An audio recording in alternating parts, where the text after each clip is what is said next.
What's going on? Travis here, TravisStetzel.com, trainaggressive.com.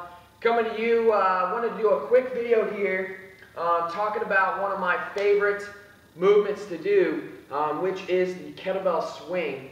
And the reason I want to do this video is because I get a lot of questions that come in from people asking about the kettlebell swing, if they're doing it wrong, what they're doing wrong about it. Most of the time, it's addressing concerns in lower back pain. So, yeah, they're doing kettlebell swings, but they're coming away with a little bit of back pain, all right? And anytime doing kettlebell swings, if you're coming away with back pain, then you're definitely doing the movement wrong. So I just wanted to go over a couple main coaching cues and things for you to focus in on so you can get the most benefit out of the kettlebell swing, because it's an awesome movement. It's pretty much all in one. So you can build some extreme levels of conditioning, you can shred some serious fat, and you can build some serious power with this movement right here. Alright, so first things first, got yourself a kettlebell. The way I like to start off with kettlebell swings is I always start off behind the kettlebell. Alright, a couple different things that you want to make sure that you have down to start off with is the weight is always going to be in your heels. It'll never transfer forward onto the toes. So it'll always be through the heels. Your knees will be slightly bent. Your knees will never come forward over the toes, ever. Alright, so we'll have a slightly bend in the knees. What you need to focus in on is hinging at the hips more than anything, alright? So the biggest mistake that I see with swings is more of like a squat high pull or a squat front raise. So you see this number right here, so people squat and then they use their shoulders to lift that kettlebell up in the front. There really is no use of the shoulders in regards to lifting the kettlebell. It's all being done with the hips. So you're exploding with the hips, generating that momentum to launch the kettlebell up off your hips with that power, all right?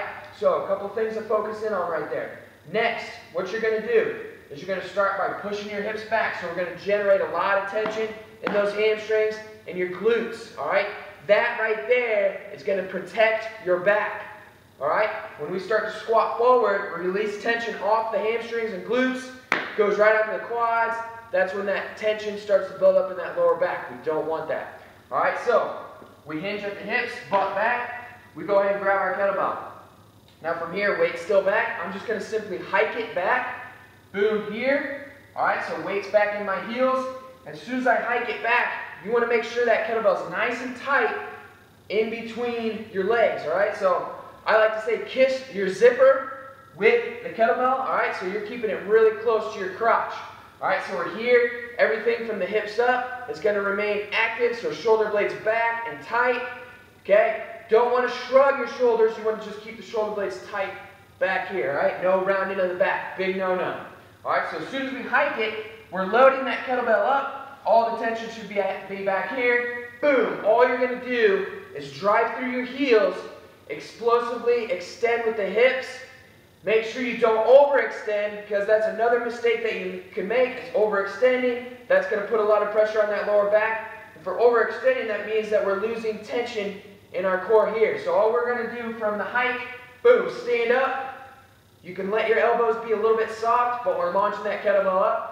Well, this is a Russian kettlebell, so we're only going out about chest height, or as high as you launch that kettlebell up with the power of your hips.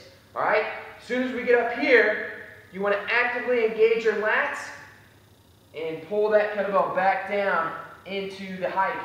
Boom, right there. Pull it back down, right there. So I'll go ahead and hit about 5 reps here just to demonstrate. So weight's back on my heels, butt's back, tension in the hammies. Whoop.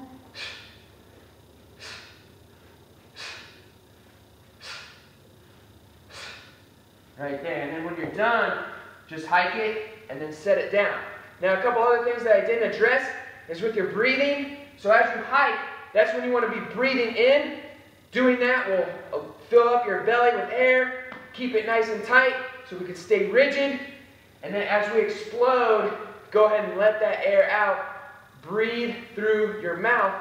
So you just kind of push it out. You're not going to breathe all the air out, but you just kind of puff it out really fast. All right, so we're here, boom, breathe out. Butt should be on fire. All right, so you're snapping and squeezing your glutes, squeezing your ass, Driving through those heels, nice and tight at the top. Boom, pulling it back down. So we'll do another set of 10 here.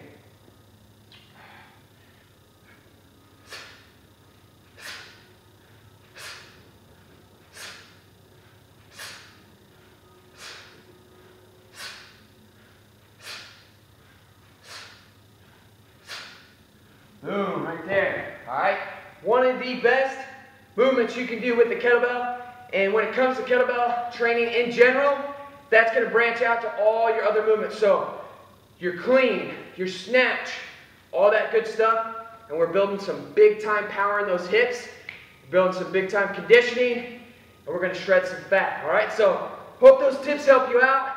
Make sure, bottom line is, keep tension in the hamstrings and glutes. Stay tight in your core. That'll help you avoid lower back pain and maximize the results that you get out of kettlebells. So keep training hard, 110% ham. Live and train aggressive. Travis, I'm out.